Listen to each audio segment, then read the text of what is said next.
Muy buenas tardes, ¿cómo están todos? Gracias al Señor, estamos aquí nuevamente juntos. Muy lindo poder disfrutar este tiempo con ustedes.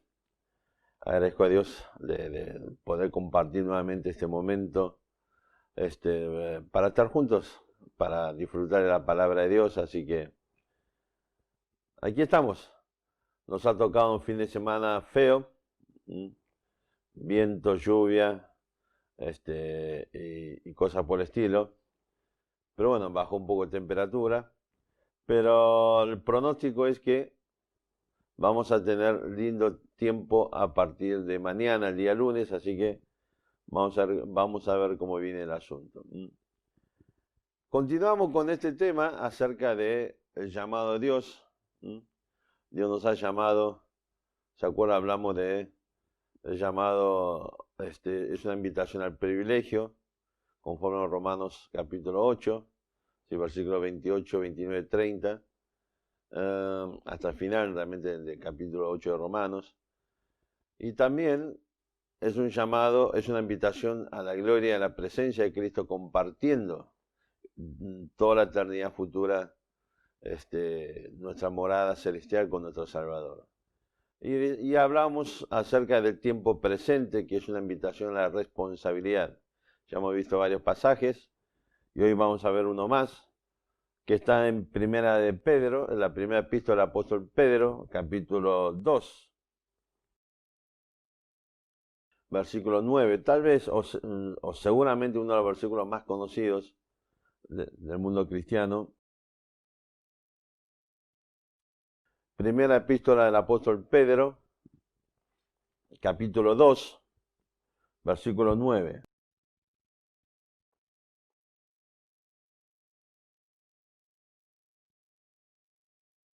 Dice así la palabra de Dios: Mas vosotros sois linaje escogido, real sacerdocio, nación santa, pueblo adquirido por Dios, para que anunciéis las virtudes de aquel que os llamó de las tinieblas a su luz admirable. Vamos a orar. Nuestro Padre, queremos agradecerte por este tiempo que estamos compartiendo tu palabra. Pedimos que tu Santo Espíritu en esta tarde nos enseñe y abra nuestros corazones, que pueda traer luz a nuestra mente, a nuestro corazón, y que pueda, Señor, producir la obra que quiere producir en el corazón de cada uno de los que estamos aquí escuchando de tu palabra. Señor, genera convicción de pecado, convicción de necesidad de Cristo en nuestra vida, convicción de la necesidad de vivir conforme al llamado que tú nos has dado para que podamos glorificarte en todo momento como corresponde a tu iglesia. Gracias por todo en nombre de Jesús. Amén. Ok, aquí estamos con este pasaje. Que ahora vamos a ver, como ya lo voy anunciando, es un pasaje que nos enseña, entre otras cosas, por ejemplo, acerca del sacerdocio universal de los creyentes. Así que ya vamos a ver un poco sobre esta cuestión. En primer lugar, vamos a contextualizar o vamos a focalizar y entender quiénes son vosotros que encabeza este versículo. Dice, más vosotros. Si usted va al versículo anterior, o empezando el versículo 7, dice, capítulo 2, versículos 7 y 8, dice, para vosotros, pues los que creéis, Él es precioso, pero para los que no creen, la piedra dice así, la piedra que los edificadores desecharon, ha venido a ser la cabeza del ángulo, y piedra de tropiezo y roca que hace caer, porque tropieza en la palabra siendo desobedientes, a lo cual fueron también destinados. ¿Ok? Entonces, Pedro en los versículos anteriores está hablando de lo que creen y lo que no creen, y cuando llega al versículo 9 continúa, ¿sí?, en oposición, contraposición con los que no creen. Dicen, más vosotros, los que creen, los que han creído en Cristo como su Salvador, nos empieza a dar unas características muy interesantes acerca de lo que han creído en Cristo. Dice que lo que han creído son linaje escogido, real sacerdocio, nación santa y pueblo adquirido por Dios. ¿Ok? Ahora, vamos a ver en detalle un poco todo esto para entender lo que viene después para que anunciéis la virtud de aquel que os, ¿ok?, llamó de las tinieblas a su luz admirable. Antes que nada, debemos precisar algo, porque a veces la falta de esta precisión puede generar confusión.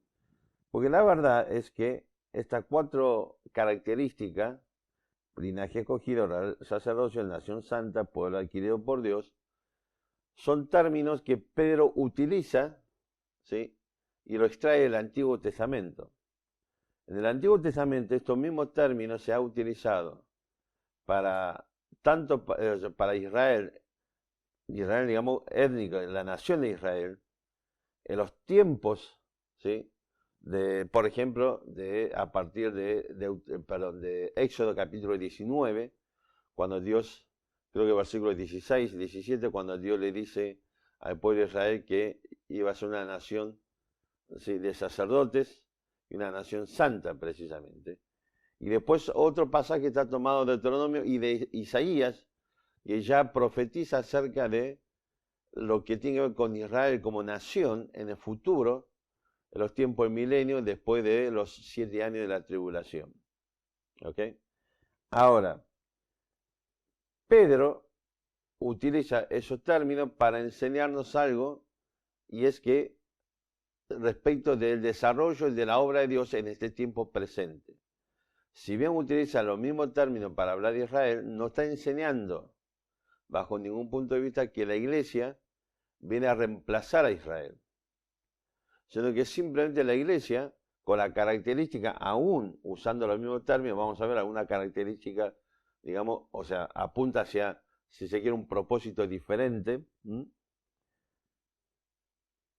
Decía que aún usando esa misma, digamos, los mismos términos, ¿sí?, simplemente lo que está hablando aquí, enseñando la palabra de Dios, es cuál es, digamos, si se quiere, el elemento que Dios utiliza en este tiempo para el desarrollo de su obra aquí en la tierra, para el desarrollo del plan general total de Dios para la humanidad entera. Y es lo que hablamos o se conoce como, o a veces por ahí usted lee por ahí algún libro o algún comentario por ahí, que es las dispensaciones. Dios tiene un plan para Israel, para su pueblo escogido, que se ha desarrollado en la dispensación anterior. Ese plan va a continuar en una dispensación futura, en un futuro reino milenial literal de Cristo sobre la tierra. Pero en la dispensación actual, en el periodo de tiempo actual, quien viene a ocupar el centro de la escena a los efectos de desarrollar el plan de Dios es la iglesia. Así que, hecha la salvedad, y reitero, la iglesia no viene a reemplazar a Israel, son 2 programas totalmente diferentes de parte de Dios.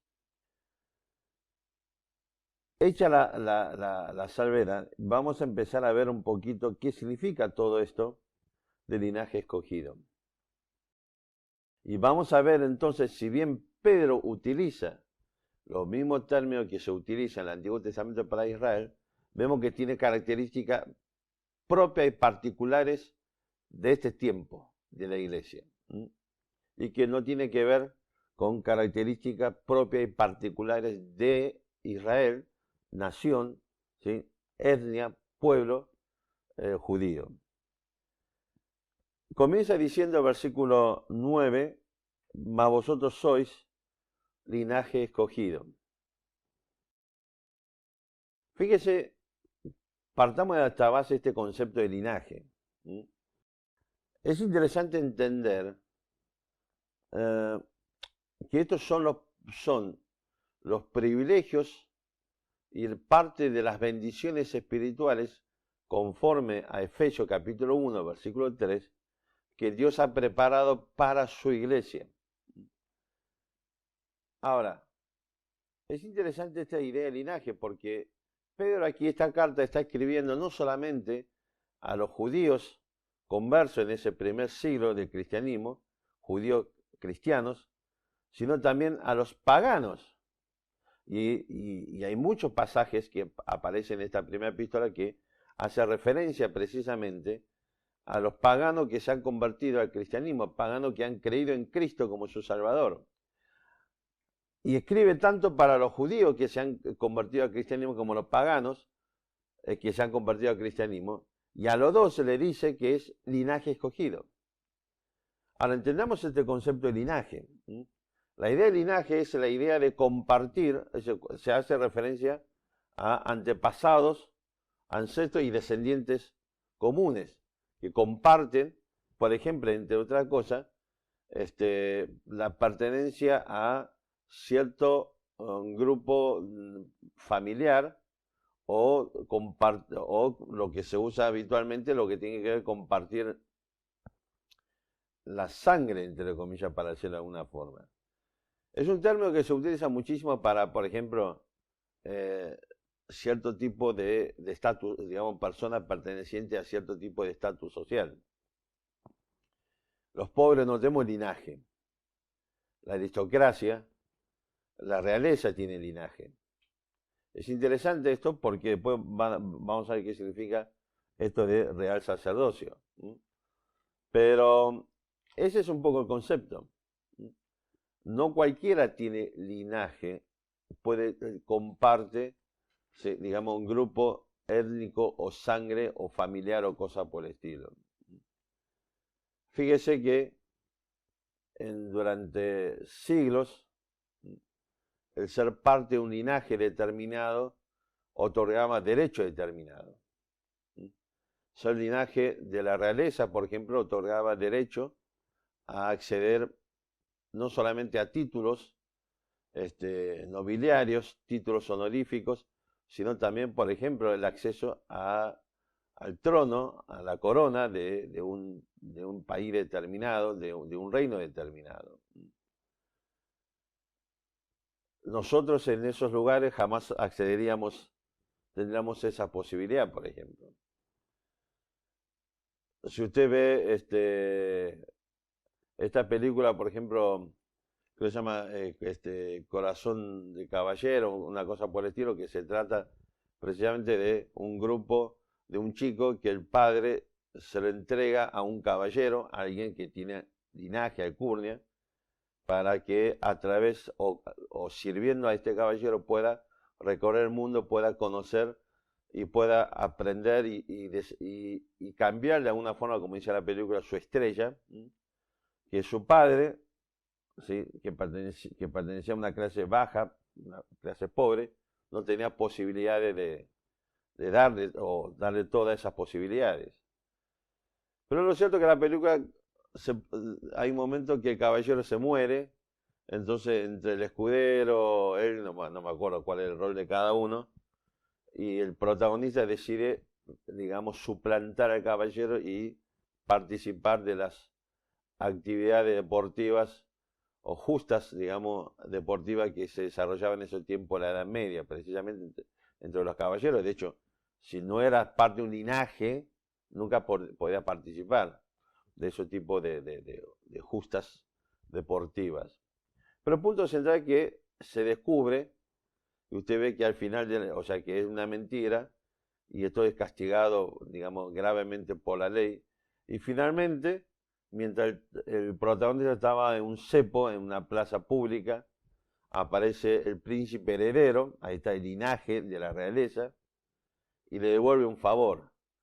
Entonces dice que mis historiadores han descubierto que este hombre es descendiente de un antiguo linaje de la nobleza.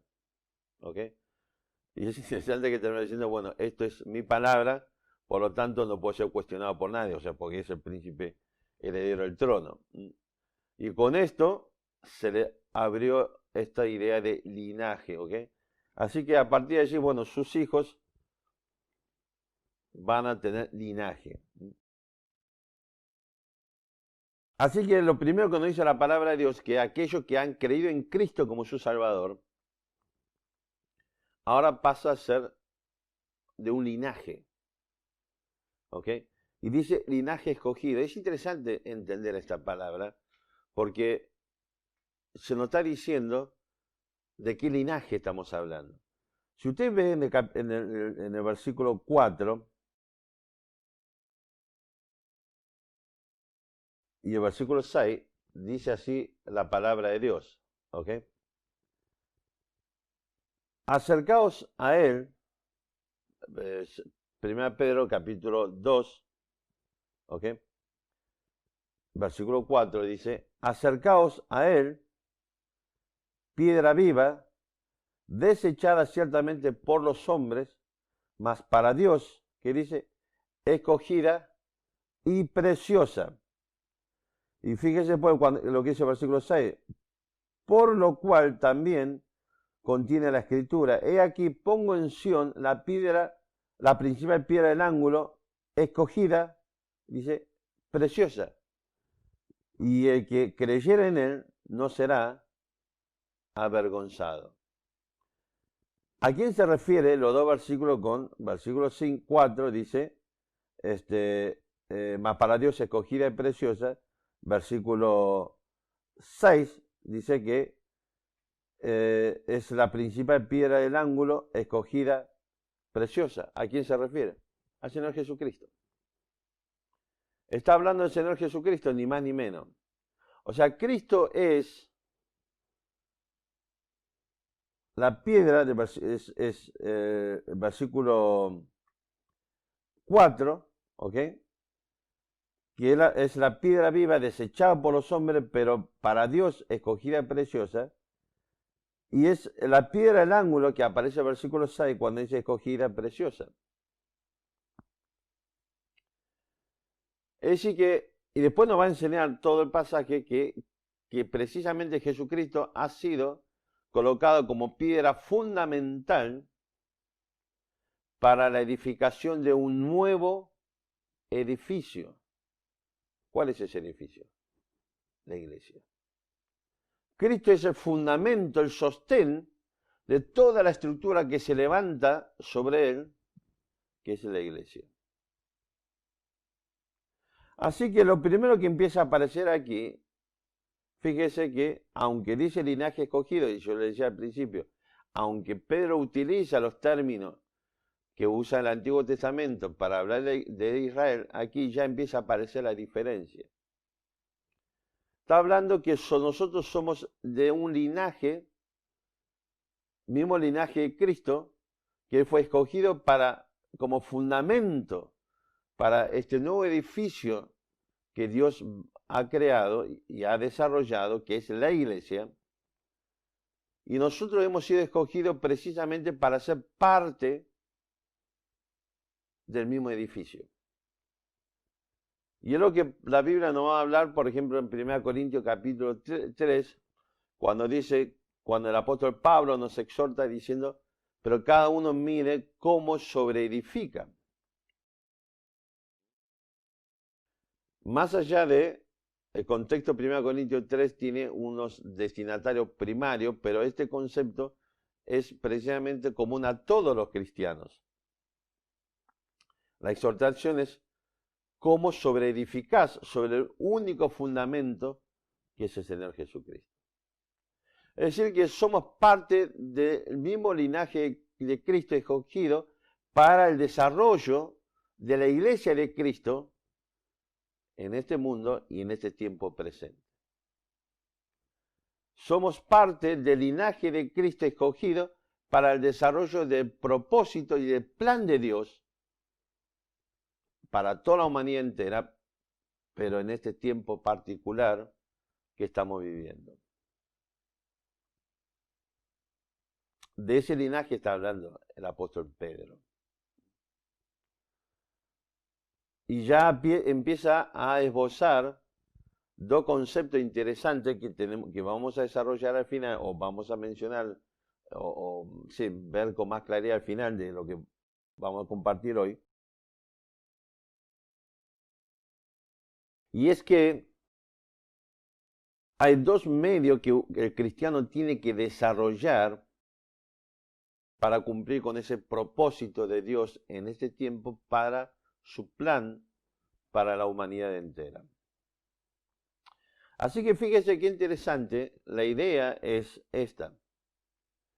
Nosotros ahora tenemos una ascendencia común. Todos los que han creído en Cristo a través de la historia de la humanidad, o no de este tiempo, digamos, desde el día de Pentecostés hasta el día del arrebatamiento de la iglesia, todos tenemos, digamos, una línea ancestral en común, que es Jesucristo, en un contexto histórico a través de tiempo y espacio común, que es ser ese linaje escogido para el desarrollo y crecimiento de la iglesia de Cristo.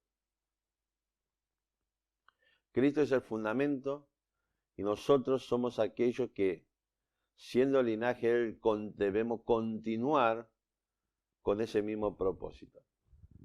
Espero que se acuerden, pero esta palabra es la misma palabra que ya hemos compartido hace un par de domingos atrás, cuando vimos 2 Pedro, capítulo 2, versículo 10, cuando Pedro hablaba de vocación y llamamiento. ¿Ok? Fíjese que esta es la misma palabra que en 2 Pedro 2:10, ¿sí? Pedro utiliza la palabra, dice vocación, vuestra vocación y llamamiento, y la palabra llamamiento. Vamos a refrescar un poco la memoria. ¿Cuál es el significado de esta palabra? ¿Se acuerdan que le había comentado en esa oportunidad que esta palabra hace énfasis en el acto de la elección, no en el resultado? La palabra que utilizaba, por ejemplo, digamos, que usaban antiguamente en el griego clásico para seleccionar. Seleccionar, por ejemplo, gobernantes, seleccionar guardianes, seleccionar oficiales. ¿Okay? Y el concepto es, el énfasis está puesto en el acto de la selección, ¿sí? Y en el hecho de la idoneidad para el desarrollo de la responsabilidad para el que fue seleccionado. Es el mismo concepto o la misma palabra que se utiliza, por ejemplo, en Hechos capítulo 9, versículo 15, cuando dice que Pablo es instrumento escogido para llevar el evangelio de Cristo ante los gentiles, los judíos, gentiles y los reyes, por ejemplo. Es el concepto de servicio, es el concepto de propósito.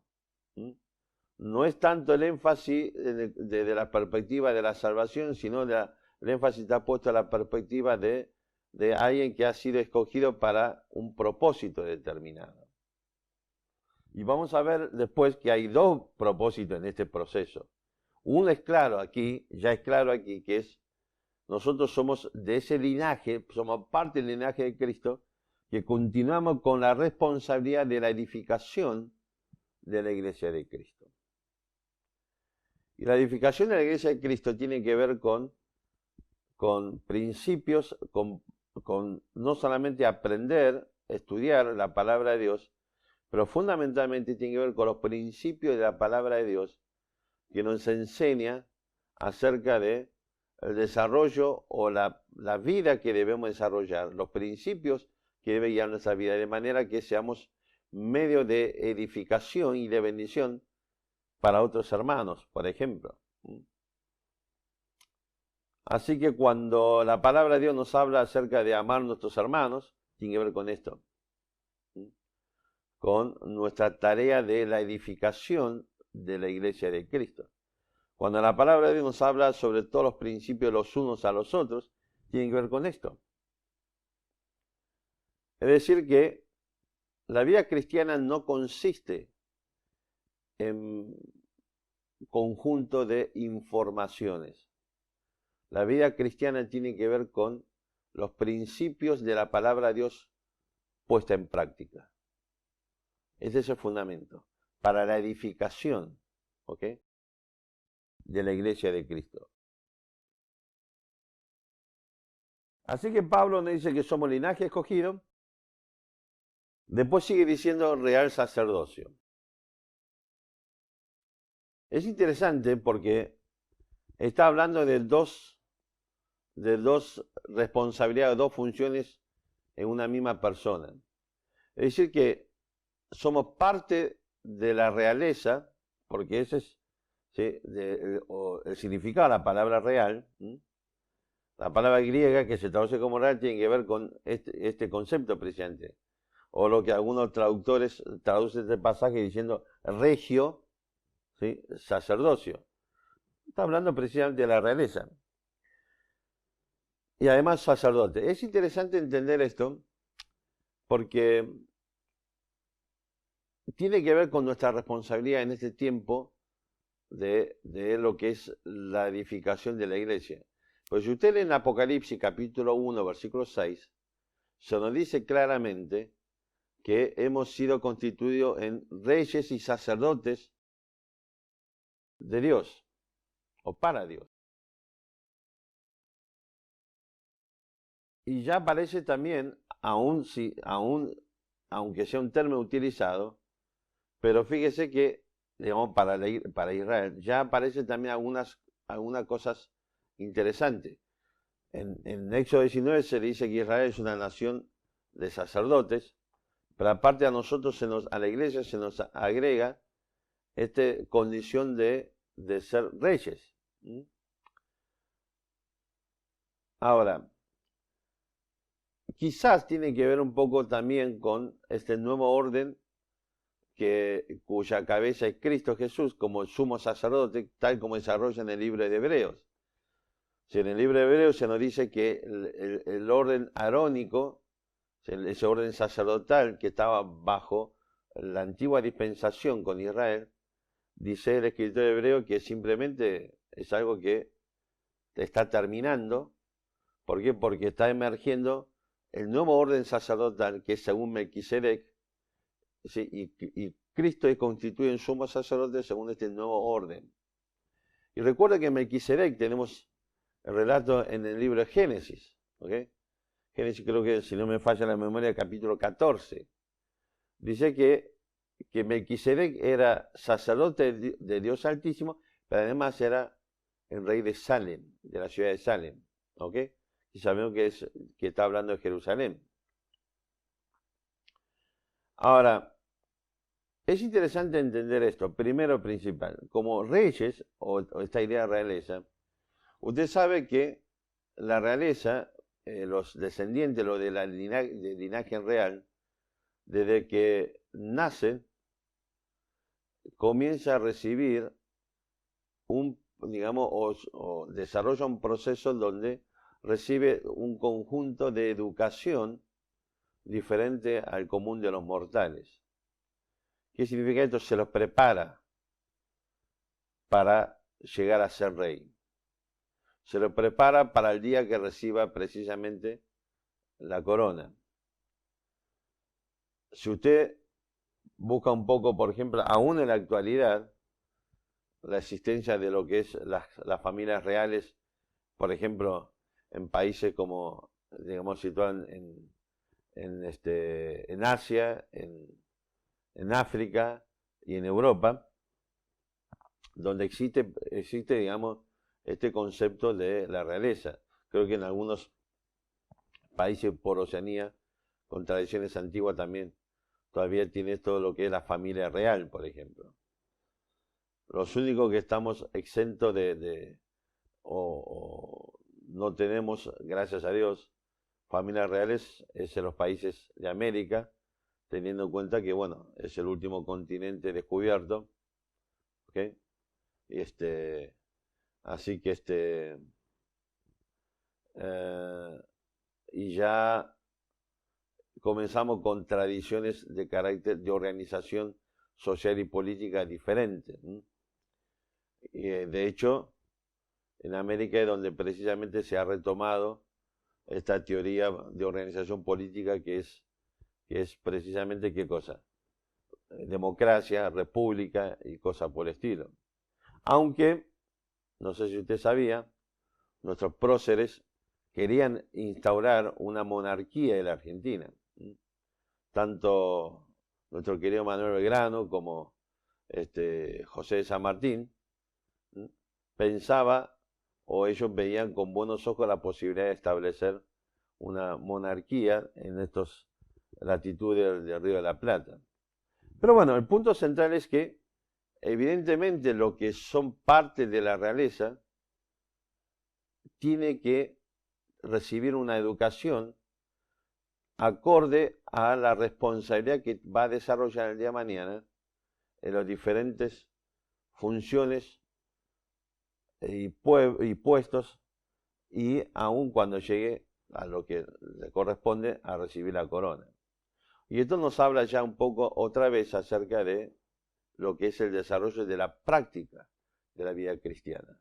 ¿Sabe por qué? Porque somos, como dice Apocalipsis 1:6, somos constituidos sacerdotes y reyes para Dios. En otra palabra, nuestra vida, mis hermanos, tiene que reflejar precisamente el carácter de nuestro Dios. Como vimos el domingo pasado, si se acuerdan. Espero que sí. Nuestra vida, otra vez, tiene que reflejar el carácter de nuestro Dios. La característica de nuestro Dios, en otra palabra, otra vez, los principios de la vida, de la palabra de Dios, para el desarrollo de la vida cristiana, cumple esta función, ni más ni menos, de manifestar a través de nuestra vida, dijimos recién, la edificación de la iglesia, que consiste ni más ni menos en la edificación de los hermanos, y aquí nuestra responsabilidad, a través de esos actos, manifestar a nuestro Dios en nuestras vidas. Por eso creemos que la palabra de Dios es nuestra única regla de fe y práctica. En la palabra de Dios contiene lo que debemos creer, pero también contiene las reglas para el desarrollo de la vida cristiana. Y después se nos dice real sacerdocio. En todos los pueblos los sacerdotes han cumplido de alguna forma, si se quiere, la función de intermediación entre el pueblo, común entre comillas, laicos, o lo que se dice habitualmente, y entre Dios y el pueblo en general. Y los sacerdotes han constituido una casta especial, que es la de, los clérigos, que se le llama, o la casta sacerdotal. Ahora, lo que la palabra de Dios nos está diciendo aquí, mis hermanos, es algo muy interesante. Y es el concepto del sacerdocio universal de los creyentes. Cualquier persona que llega a Jesucristo y cree en Él como Salvador, no necesita intermediario para llegar a Dios. Porque somos sacerdotes de Dios, por lo tanto tenemos acceso directo a la presencia de Dios. Hebreo nos va a enseñar esto, precisamente tenemos acceso a ¿qué cosa? A la presencia de Dios a través de Jesucristo únicamente. Porque dice claramente la palabra de Dios que hay un solo Dios, un solo mediador entre Dios y los hombres, Jesucristo hombre. Así que en Cristo Jesús, como linaje escogido como real sacerdocio, usted y yo, cualquier persona que ha creído en Cristo como su Salvador, no necesita de ningún intermediario humano, ni de religión, ni de iglesia, ni de secta, de ninguna naturaleza, sino que todos tenemos, cualquier persona que ha creído en Cristo tiene acceso directo a la presencia de Dios. De manera que podemos hablar directamente con Dios, escuchar su voz directamente, podemos llevar todas nuestras inquietudes a la presencia de Dios y por supuesto también ir a Él en agradecimiento por todo lo que Él, todos los beneficios que Él nos da cada día y por todas las obras que Él desarrolló a favor nuestro. Y es la exhortación que está en Filipenses capítulo 4, por ejemplo, cuando se nos dice que cuando Pablo nos exhorta diciendo que por nada estéis afanosos, si no sean conocidas vuestras peticiones delante de Dios. A través de alguien, no, ustedes mismos, que han creído en Cristo como su Salvador, presenten sus peticiones delante de Dios. Así que es interesante este concepto y lamento mucho por aquellos, aún en el mundo cristiano, que sigue creyendo que necesitamos intermediación. La palabra de Dios no enseña eso. Lamentablemente, aún en el mundo evangélico, se nos está queriendo decir que los pastores, si se quiere, corruptos, que han deformado y han digamos, corrompido la palabra de Dios y se autoproclaman apóstoles, profetas y no sé cuántas tonterías más que hacen. Todo eso es mentira. Y pretende esta gente que tiene un privilegio sobre el resto del pueblo de Dios. Que que Dios le da capacidades especiales y por encima de lo demás. Que ellos pueden hacer cosas que los demás no pueden hacer. Que ellos le hablan, que Dios le habla, que Dios le da, digamos, un trato especial que al resto no. Y eso es todo mentira. La Biblia, la palabra de Dios no enseña nada sobre esta cuestión. Al contrario, asevera que usted y yo no necesitamos intermediación absolutamente de nadie. De la misma forma, la Biblia nos dice que podemos acceder a Dios directamente a través de la oración. De la misma forma, 1 Juan capítulo 1, ¿sí? Versículo 8, nos va a decir que ni siquiera necesitamos de un intermediador, un sacerdote, para, digamos, solucionar el problema de nuestro pecado, porque dice simplemente, si confesamos nuestro pecado a Dios, dice, Él es fiel y justo para perdonarnos. Por ejemplo, simplemente.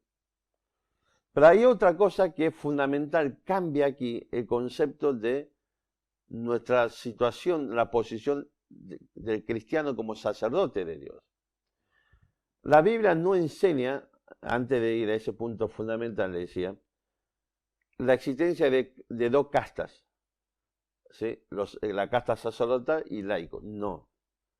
Todo aquello que han creído en Cristo como su Salvador es constituido un sacerdote de Dios. Ahora, es interesante, como decíamos al principio, si bien Pedro utiliza terminología del Antiguo Testamento que fue dado para Israel y lo usa para la iglesia, y como decíamos recién, no significa que la iglesia viene a reemplazar a Israel. Pedro lo utiliza, pero también nos enseña que hay características particulares de la palabra de Dios. Por ejemplo, para Israel Dios le ha dicho que ellos tenían que, entre otras cosas, adorar a Dios, que Dios iba a estar en un lugar determinado que Él iba a escoger. Y que el pueblo debía ir a ese lugar para adorar a Dios. Y este concepto marcó todo el desarrollo si se quiere, el ministerio de Israel en la tierra, y aún marca actualmente el desarrollo de la religión judía a través del mundo, digamos a través del mundo, precisamente. Fíjese un detalle. Si se quiere, digamos, en el estudio del judaísmo, o como el pueblo judío divide el mundo, o los tiempos, es muy diferente a cómo nosotros en el mundo habitualmente se divide. Nosotros actualmente hablamos de antes de Cristo y después de Cristo.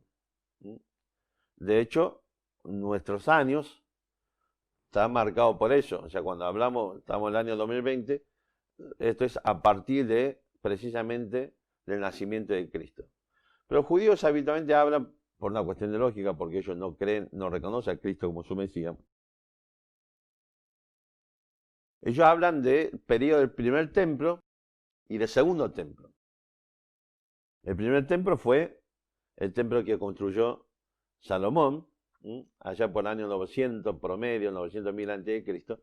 Y el segundo templo fue el templo que construyó Herodes, y cuyo muro occidental aún permanece en pie, que es lo que se conoce como el famoso Muro de los Lamentos.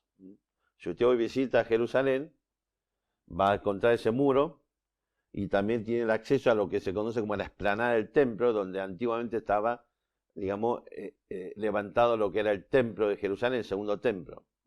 Lo que hoy se conserva como Muro de los Lamentos es el muro occidental del del segundo templo construido por Herodes. Entonces ellos te van a hablar desde el punto de vista de la historia, de la arqueología, del tiempo del primer templo, del segundo templo. Y de hecho, toda la vida de Israel se desarrolla en torno al templo, que es donde estaba la presencia de Dios, donde ellos iban, ¿ok?, a adorar a Dios. Ahora, cuando nosotros pasamos a este tiempo, hay un cambio sustancial. Mire, fíjese que hoy por hoy el desarrollo del culto del judaísmo, ¿sí?, se desarrolla sobre el concepto, ¿cuál es el concepto de la no presencia del templo? ¿Sí? Hay muchas reglas o principios que el pueblo de Israel desarrollaba en los tiempos, digamos, del Antiguo Testamento, que ellos no lo pueden hacer hoy y lo modifica, y la razón, y ellos, si usted habla con algunos del pueblo, de la colectividad judía, del pueblo de Israel, te va a decir, porque no lo hacemos porque no existe el templo. ¿Okay? Entonces había un templo, un edificio físico, donde iban el pueblo precisamente a adorar a Dios, pero ese edificio físico del templo es reemplazado por este nuevo edificio en este tiempo, no reemplazado, sí, digamos, modificado por Dios para el desarrollo de su propósito en este tiempo, porque sabemos que en los tiempos futuros, cuando Israel sea restaurado, la nación Israel para el propósito de Dios en la tierra, se va a construir otro templo. Pero en este momento, esta idea de un edificio físico es reemplazado por el concepto de una iglesia que no es un edificio físico. Busquen, por ejemplo, en 1 Corintios, capítulo 6.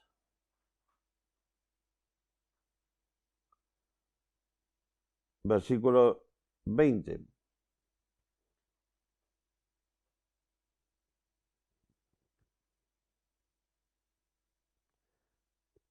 Vamos a empezar el versículo 19, fíjese. 1 Corintios 6, 19, 20 dice así.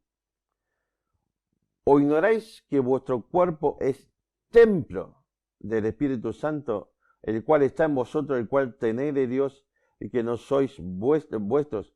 Porque habéis sido comprados por precio, glorificad pues a Dios en vuestro cuerpo y en vuestro espíritu, los cuales son de Dios. Vamos a 2 Corintios 6, ¿sí?, para terminar de redondear esta idea.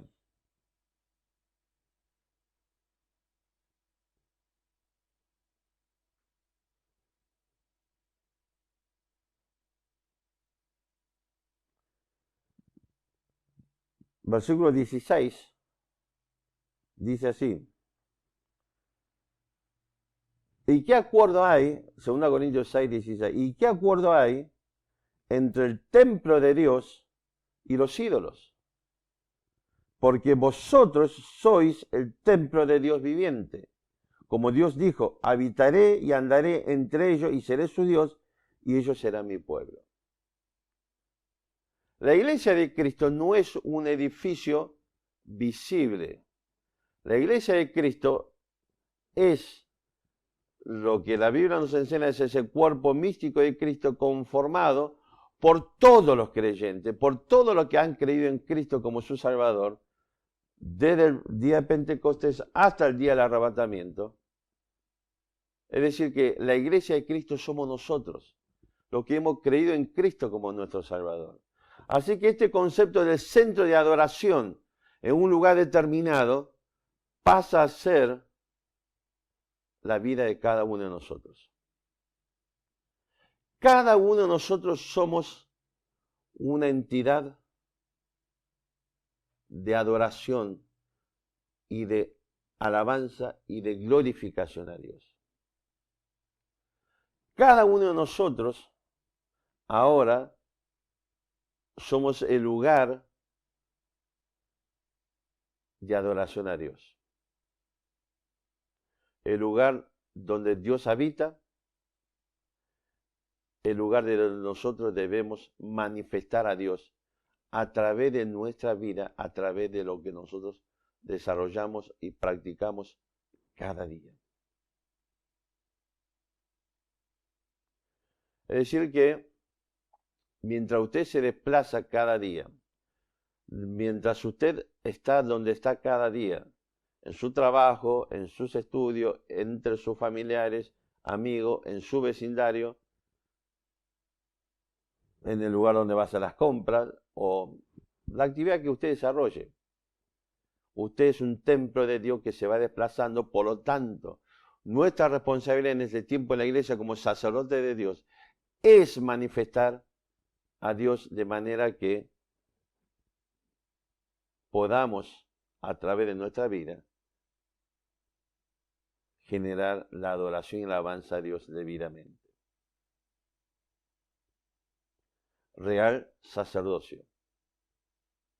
Somos sacerdotes de Dios que debemos ministrar nuestra propia vida porque somos al mismo tiempo el templo de Dios.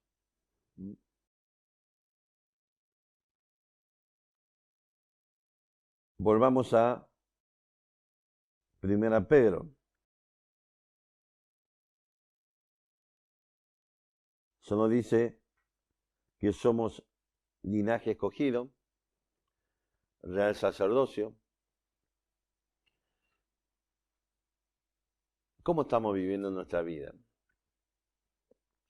Por eso cuando nos habla la palabra de Dios, nos enseña estos principios para la edificación de la iglesia, lo que estamos haciendo precisamente a través del desarrollo de esas actividades, estamos manifestando como sacerdote de Dios la vida de cada uno como centro de adoración a Dios, que es nuestra vida. Real sacerdocio. Y sigue diciendo la palabra de Dios, nación santa. Una nación, en términos jurídicos, tiene ciertas características. Y la Biblia se da precisamente esta característica, que es interesante. Una nación, en términos jurídicos, tiene que tener población. Una población que tiene elementos, si se quiere, comunes, que es aglutinante y que conforma lo que a veces llamamos una conciencia de nación. Y eso tiene que ver con, por ejemplo, la existencia de un idioma en común, la existencia aún, si se quiere, de ciertos, tradiciones religiosas de cierta perspectiva, la existencia de una tradición, una cultura, ¿ok?, de escrituras en común. Una población. Fíjese que si usted estudia un poco la historia, ¿sí?, una de las cosas que han buscado siempre cuando se quiere conformar una nación es darle esos elementos aglutinantes, elemento común a la población. El desarrollo de una escritura, el desarrollo de un idioma, ¿sí?, el desarrollo de cultura y tradiciones, por ejemplo. Yo no digo que sea así, pero usted sabe, pero yo creo que ha sido un elemento importante para el desarrollo económico, por ejemplo, de China. China es un país que multiétnico, para decirlo de alguna forma. Tiene alrededor de creo que 120 etnias diferentes. Algunos con poblaciones muy reducidas, con un predominio de una etnia principal que es la etnia Han. Y lo que somos parte de esta etnia siempre nos enorgullecemos diciendo que somos los verdaderos chinos. Pero cada una de estas etnias, a su vez, tiene su propio idioma. Y usted sabe que hay una historia que, me lo han contado muchas personas serias, pero la verdad que nunca lo pude ver reflejado en ningún libro, que cuenta acerca de precisamente, por ejemplo, con Deng Xiaoping o alguno de esos líderes, que habla sobre el hecho de que un día se dieron cuenta que era imposible el desarrollo de China por la cantidad de idiomas o dialectos diferentes, y de alguna forma ellos han desarrollado una política, digamos, tendiente a precisamente a establecer un idioma, o no solamente ya está establecido el idioma, pero sino el desarrollo masivo de ese idioma dentro del territorio chino. Yo no digo que sea así, pues no tengo ningún tipo de estudio ni estadísticas ciertas, pero no descartaría la idea de que esto fueron parte de los elementos que han permitido el importante despegue, digamos, económico de China. También ese despegue económico tiene que ver con la existencia de culturas y tradiciones comunes, por ejemplo. Chen Shi Huang, el primer emperador de China, de la dinastía Qing, que es el emperador de los muñecos de terracota y cosas por el estilo, él termina con un periodo de la historia de China como el periodo de los 7 estados combatientes. Este buen hombre conquista todos los otros estados reinos y unifica China por primera vez. Y fíjese que más allá de la crítica acerca de, digamos, si ha sido un tipo cruel o cosas por el estilo, pero el tipo ha sido un gran estadista. Y él entendió que él necesitaba darle a esta nuevo, digamos, reino, nueva nación, ciertos elementos comunes. Y él buscó unificar, por ejemplo, escritura, unificar el idioma, unificar elementos de comercio, por ejemplo, de peso, de medida, y aún buscó darle un himno nacional. Así que una nación tiene esto, tiene población, tiene territorio, ¿sí?, donde esa población se reúne, pero además tiene que tener una organización política, gobierno, ¿sí?, y ahí se mezcla, que no es el mismo concepto del Estado, donde ejerce la soberanía precisamente. Vieron que estamos teniendo un problema con los chilenos ahora, porque el actual gobierno se le ocurrió imprimir mapas extendiendo la soberanía nacional sobre los territorios, lo que es la plataforma continental, y lo extendió de tal forma que aún, digamos, ejerce, si se quiere, soberanía nacional sobre, digamos, sectores de la Antártida, que son sectores que digamos, que estamos en disputa con los chilenos, por ejemplo. Así que el lado de Chile están todos locos con este tema. Y fíjese que la palabra de Dios nos enseña precisamente eso. Somos ahora un linaje, somos real sacerdocio, somos una nación, pero más vosotros, es decir, todos los que han creído en Cristo como su Salvador. Tenemos un territorio, un nuevo reino, nos dice en Colosenses capítulo 1, versículo 13, hemos sido trasladados del reino de las tinieblas al reino de luz de su Hijo amado. Y tenemos un gobierno y reglas comunes en este gobierno o en este reino. Y ese gobierno es ni más ni menos Cristo como cabeza de la iglesia. Ese gobierno precisamente de Dios como nuestro rey y de sus leyes, su principio como guía de este nuevo pueblo, como regla de vida de la iglesia. Y fíjese que dice nación santa, es decir, que ya nos está dando una característica predominante, aglutinante, determinante y fundante de esta nueva nación, que es la santidad de Dios. Y como vimos el domingo pasado, que tiene que caracterizar la iglesia de Cristo. Una nación santa. En contraposición con versículo 8, aquellos que no creen, que no conoce la santidad de Dios. Quien no conoce el concepto y la importancia de que para Dios la santidad. Usted y yo, que hemos creído en Cristo como nuestro Salvador, y que tenemos la palabra de Dios, y que entendemos cuán realmente grave para Dios son nuestros pecados, de manera que no solamente justifican nuestra condenación eterna en el infierno, que para solucionar el problema de nuestro pecado, para nuestra salvación, tuvo que sacrificar lo que Él escogió. Dice, ¿se acuerdan? Leímos los versículos anteriores, el 7 y el 8. Perdón, el 4 y 6. ¿Se acuerdan? Para Dios escogida y preciosa, versículo 6 nos vuelve a decir, ¿sí? Escogida preciosa, otra vez. Así que lo más preciado de Dios fue sacrificado como único medio para solucionar el problema de tus pecados y los míos, para solucionar el problema de la demanda de la santidad y la justicia de Dios, Jesucristo. Él fue sacrificado, Él es el sacrificio.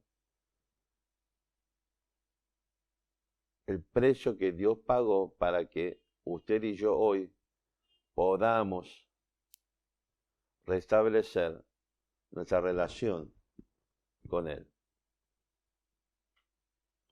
Así que, hermanos, lo que caracteriza a la nación de Dios es la santidad.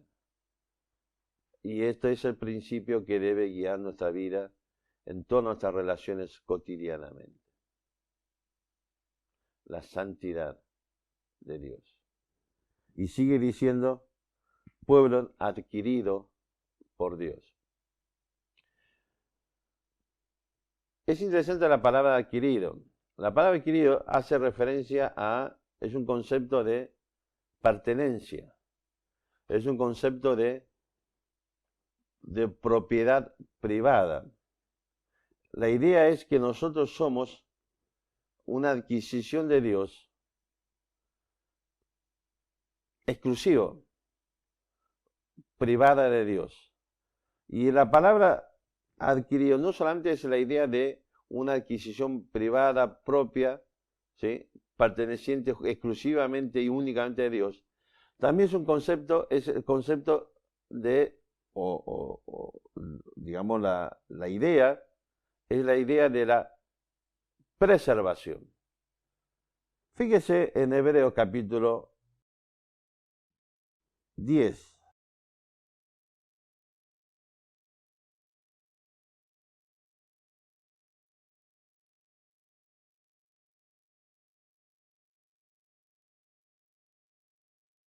Versículo 39. Ya lo hemos visto este versículo hace varios domingos atrás, unos cuantos.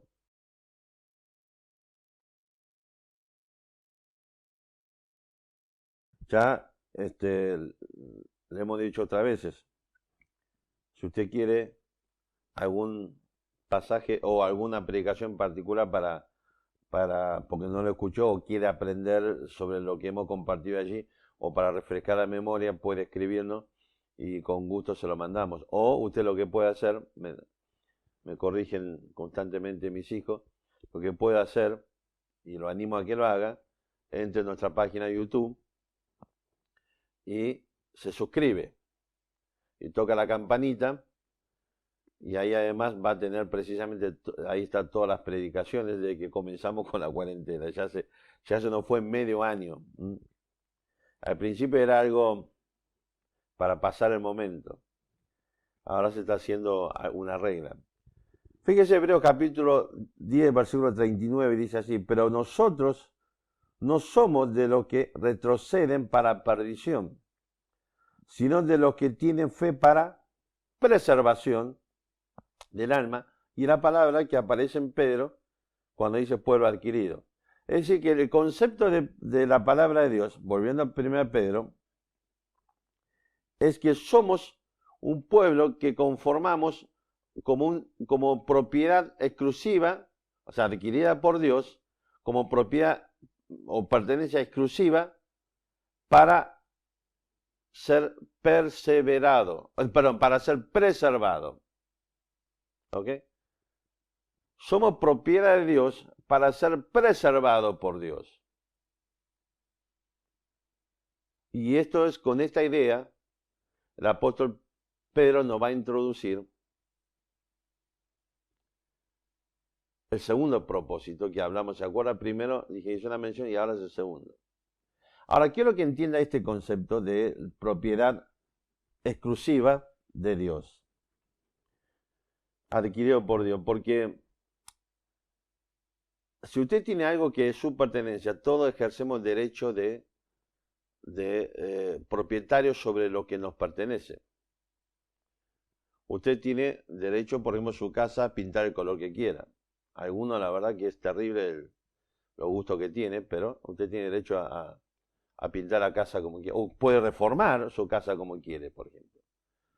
Y el hecho de que nosotros somos pueblo adquirido por Dios significa que Dios tiene el derecho a desarrollar todo cuanto Él en su infinita sabiduría considera que es importante y pertinente para nuestra preservación como su pueblo, como propiedad de Él.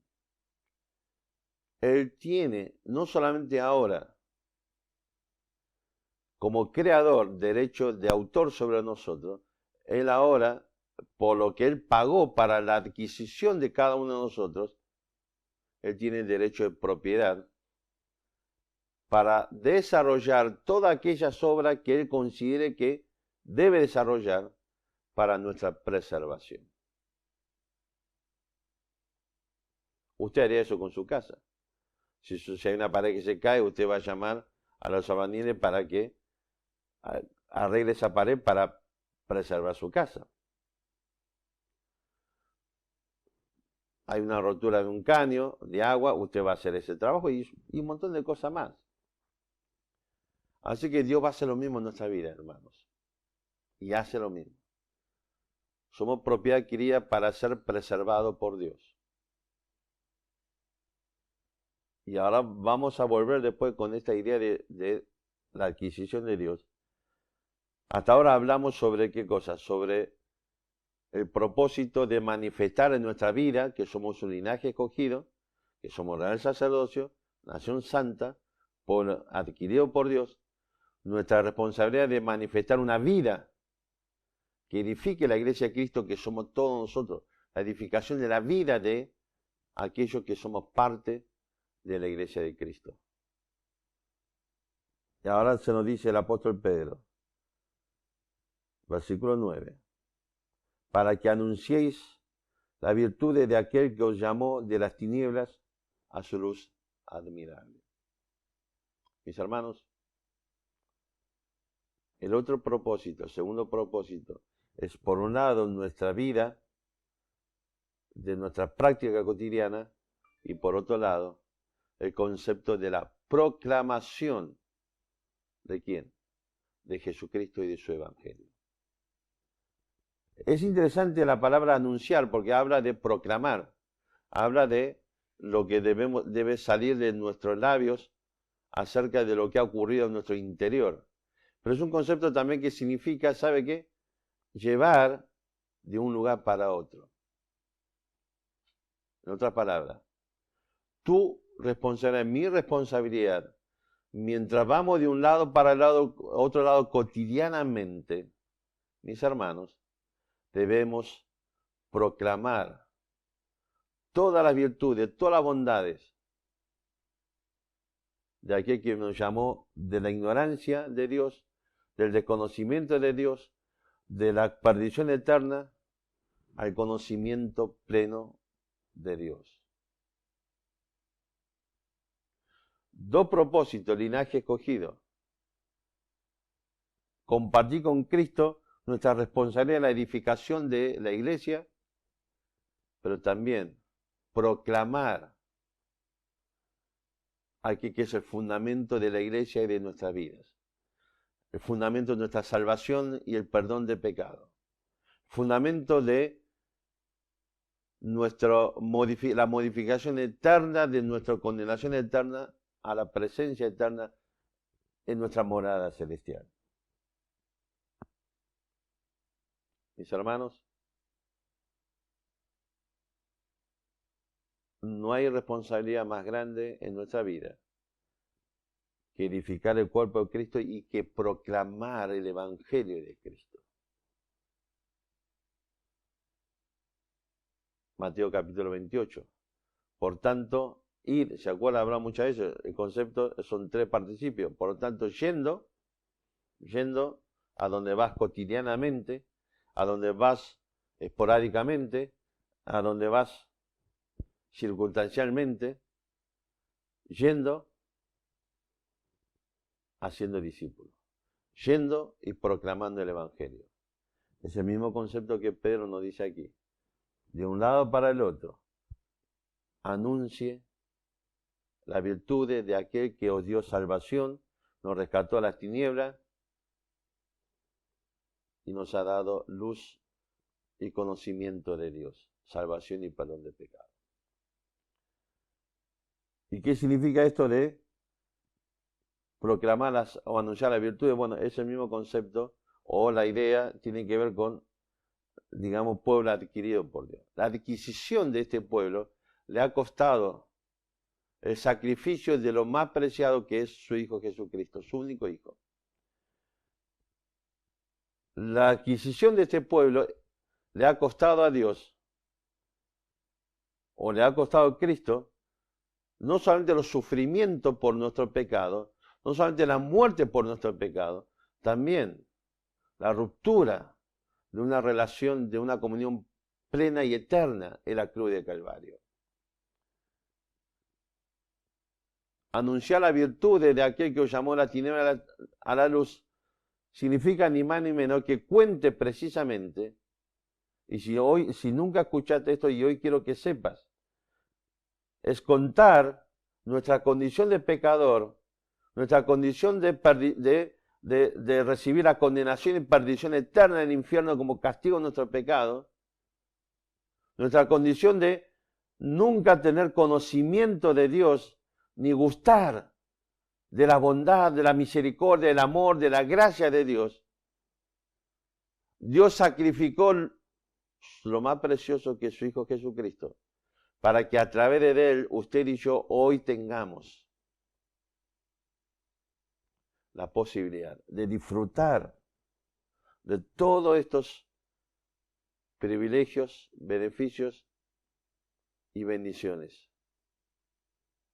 Linaje escogido, real sacerdocio, nación santa, pueblo adquirido por Dios. Y no hay forma que lleguemos a esto, a esta condición, si no es por medio de Jesucristo. Yo no sé si usted ha buscado por otro camino. La palabra de Dios es clara. Solamente Jesucristo. Y nadie más que Jesucristo. Y anunciar la virtud de aquel significa lo mismo que estoy contando ahora aquí.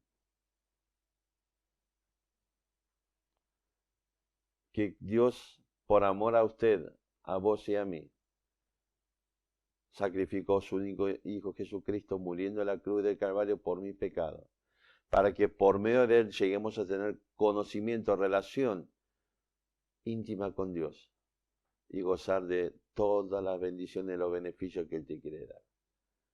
Gozar de la gracia de Dios, gozar de ser parte del propósito de Dios, gozar de una comunión personal con Dios.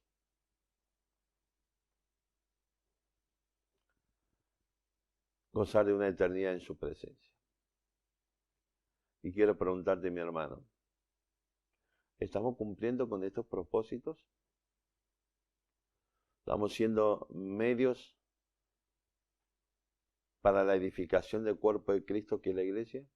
¿Estamos manifestando claramente a través de nuestra vida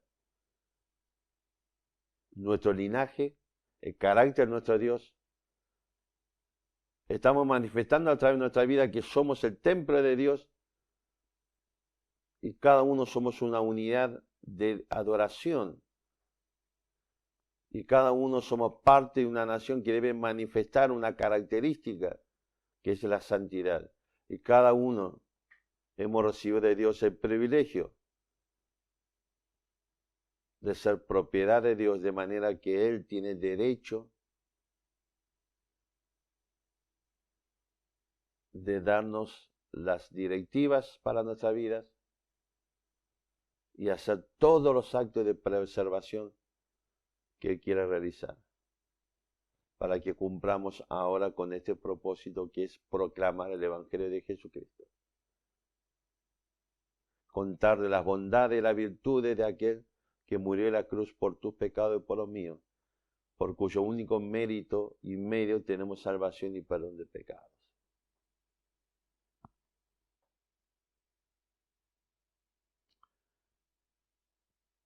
Hemos sido llamados para este propósito, para anunciar a Jesucristo, para proclamar a Jesucristo, para llevar este mensaje de un lado para otro, constante y permanentemente.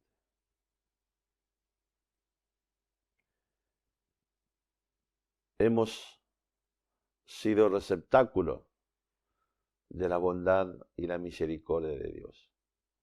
Y la pregunta es muy simple, mi hermano. ¿Estamos realmente permitiendo que Dios sea el dueño de nuestra vida, sea el rey de nuestra vida, sea nuestro gobernante, sea quien realice los actos de preservación, de perseveración en nuestra vida? ¿Sí o no? Es muy fácil contestar esta pregunta. Fíjese cuántas áreas de tu vida, qué área de tu vida, en todas tus relaciones, es desarrollada, vivida conforme a los principios de quien pagó el precio de nuestra adquisición.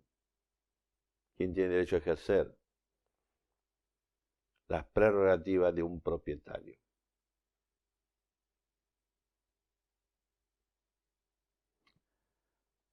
Para que finalmente, en ese proceso que Dios quiere desarrollar en tu vida, no solamente proclamemos a Cristo con nuestra boca, sino también con nuestra vida.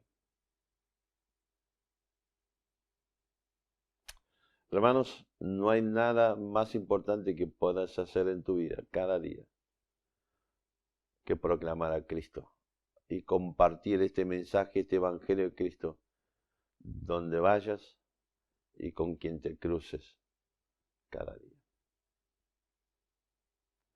Y no hay otro medio para llegar a recibir todos estos beneficios, toda la bondad, toda la bendición de Dios, sino es únicamente por Jesucristo y por los méritos que Él desarrolló en la cruz muriendo por tu pecado, para darte salvación y vida eterna. Así que la pregunta es muy simple: ¿qué vamos a hacer con Dios esta tarde? ¿Qué vamos a hacer con Jesucristo? ¿Qué vamos a hacer con nuestra vida a partir de este momento? Vamos a orar. Nuestro buen Dios, queremos darte gracias por tu palabra, agradecerte nuevamente por todo lo que tú obras en nuestras vidas, agradecerte, Señor, por todas las verdades, por todos los principios y sobre todas las cosas, Señor, por esta verdad fundamental que en Cristo hay salvación y perdón de pecado. Y nuestra responsabilidad de estar sujeto a ti cada día hasta que estemos en tu presencia. Ayúdanos, Señor. Te alabamos por todo, en nombre de Jesucristo. Amén. Bien, lamentablemente para mí, no sé para ustedes, hemos llegado al final de este tiempo. Espero que haya sido un tiempo de mucha bendición, que el Señor haya estado obrando en sus corazones. Pero sobre todas las cosas, si usted quiere conocer más acerca de este Evangelio de Jesucristo, no dude ni por un instante comunicarse con nosotros. Y otra vez, para que mis hijos no me reten después, suscríbase a nuestra, ¿cómo se llama? Página, canal, no sé cómo se llama, de página de YouTube. Dele la campanita y usted ahí va a tener además precisamente todas las predicaciones. Si quiere alguna en particular, recuerde, se comunica y le vamos a indicar de qué fecha es o cuál es el título. Así que, por ahora, nos despedimos, que el Señor lo bendiga, muchísimas gracias por estar allí compartiendo este tiempo. Y nos vemos Dios mediante el próximo domingo, a la misma hora, por este mismo medio. Y oramos y rogamos y clamamos a Dios para que pronto podamos estar juntos presencialmente. Gracias nuevamente, que el Señor lo bendiga.